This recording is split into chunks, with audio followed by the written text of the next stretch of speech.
തിരുവനന്തപുരം വർക്കലയിൽ തോട്ടിലേക്ക് കക്കൂസ് മാലിന്യം ഒഴുക്കിയതായി പരാതി. നാട്ടുകാരുടെ പരാതിയിൽ വസ്തുതയുണ്ടെന്ന് ആരോഗ്യ വിഭാഗം ഉദ്യോഗസ്ഥർ സ്ഥിരീകരിച്ചു. പിന്നാലെ വർക്കല നഗരസഭാ പരിധിയിൽ വാടകയ്ക്ക് താമസിക്കുന്ന തമിഴ്നാട് സ്വദേശിയായ ബിലാലിനെ കസ്റ്റഡിയിലെടുത്തു.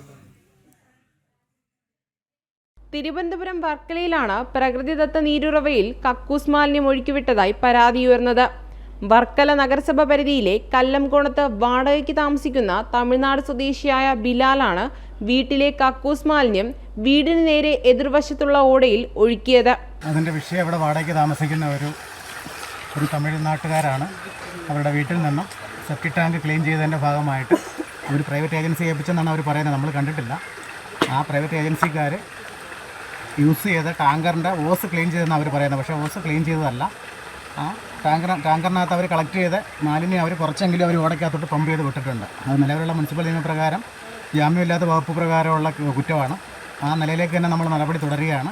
വകുപ്പ് 337 പ്രകാരം അവർക്ക് ഇന്ന് തന്നെ നോട്ടീസ് കൊടുത്തിട്ട് അവരോട് ആവശ്യപ്പെട്ടിട്ടുണ്ട് ഈ തോട് അടിയന്തരമായിട്ട് ക്ലീൻ ചെയ്യുന്നതിനും ഒരു വാട്ടർ ടാങ്കറിനകത്ത് വെള്ളം കൊണ്ടുവന്ന് പമ്പ് ചെയ്ത് ഈ മാലിന്യം ഒഴുക്കി കളയുന്നതിനും അതിനുശേഷം ബ്ലീച്ചിങ് പൗഡറും കുമ്മായം കൂടി ഇട്ട് ശുദ്ധീകരിക്കുന്നതിനും വേണ്ടിയിട്ട് അവർക്ക് നിർദ്ദേശം കൊടുത്തിട്ടുണ്ട്.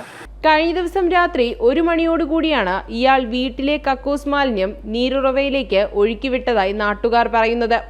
ഈ നീരുറവയിൽ നിന്നുള്ള ജലമാണ് കുളിക്കാനും കുടിവെള്ളത്തിനുമായി ഉപയോഗിക്കുന്നതെന്നും നാട്ടുകാർ പറയുന്നു.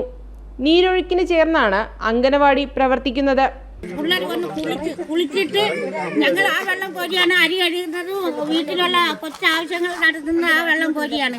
രാവിലെ ബക്കറ്റ് തട്ടി അഞ്ഞാടി അരി ഉണ്ടായിരുന്നു. അത് കഴുകി ഈ വെള്ളം കൊടുത്തുകൊണ്ടിരുന്ന് കഴുകി അടുപ്പിലായിട്ട് വെന്ത് ഊറ്റിക്കൊണ്ട് നിന്നപ്പോഴാണ് ഈ സംഭവം അറിയുന്നത്. നാട്ടുകാരുടെ പരാതിയെ തുടർന്ന് വർക്കല പോലീസും നഗരസഭ ആരോഗ്യ വിഭാഗവും സ്ഥലത്തെത്തി പരിശോധന നടത്തി. പരിശോധനയിൽ നാട്ടുകാരുടെ പരാതിയിൽ വാസ്തവമുണ്ടെന്ന് ആരോഗ്യ വിഭാഗം ഉദ്യോഗസ്ഥർ അറിയിച്ചു. കുട്ടികൾക്കും മുതിർന്നവർക്കും ഒരുപോലെ ഗുരുതരമായ ആരോഗ്യ പ്രശ്നങ്ങൾ ഉണ്ടാകുമെന്നും ആയതിനാൽ ബ്ലീച്ചിംഗ് പൗഡർ പോലുള്ള രാസവസ്തുക്കൾ ഉപയോഗിച്ച് മുൻകരുതലുകൾ എടുക്കണമെന്നും ആരോഗ്യ വിഭാഗം ഉദ്യോഗസ്ഥർ സ്ഥലവാസികൾക്ക് മുന്നറിയിപ്പ് നൽകി. കുളിക്കാനൊക്കെ ഈ വെള്ളം കൊണ്ടെടുത്തത് അത് രാവിലെ കുളിക്കാൻ വന്നപ്പോൾ ഇങ്ങനെ കലങ്ങി കിടക്കുന്നു. അത് കുളിക്കാതെ ഓടി അങ്ങ് വന്നു. എന്നിട്ട് കുളിക്കാതെയാണ് അതൊക്കെ സ്കൂളിൽ പോയത് തന്നെ. കുറെ നമ്മൾ തോടി ഇങ്ങനെ സൈഡ് കോരി ഇങ്ങോട്ട് മാറ്റിയാണ് കുറെയൊക്കെ ഒഴുക്കി വിട്ടത്.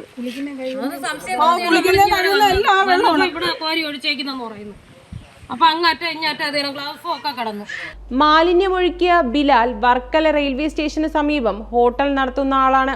ഹോട്ടലിൽ നിന്നുള്ള മാലിന്യങ്ങളെല്ലാം ചാക്കിൽ കെട്ടി വീട്ടിലെ കിണറ്റിനുള്ളിലാണ് ഇയാൾ നിക്ഷേപിക്കുന്നത്. കിണറ്റിലുള്ള മാലിന്യങ്ങൾ നീക്കി ഉടൻ വൃത്തിയാക്കണമെന്നും മാലിന്യമൊഴുക്കിയ നീരുറവ വൃത്തിയാക്കി ഉപയോഗയോഗ്യമാക്കണമെന്നും ആരോഗ്യ വിഭാഗം ബിലാലിന് നിർദ്ദേശം നൽകി. ഇയാളുടെ ഉടമസ്ഥതയിലുള്ള ഹോട്ടലിൽ നിരവധി പ്രാവശ്യം ആരോഗ്യ വിഭാഗം പരിശോധനയ്ക്കെത്തി വൃത്തിഹീനമായ സാഹചര്യങ്ങളാൽ നിരവധി തവണ നോട്ടീസ് നൽകി പൂട്ടിച്ചതാണ്. ബിലാലിനെ വർക്കല പോലീസ് കസ്റ്റഡിയിലെടുത്തു. ജനം, തിരുവനന്തപുരം.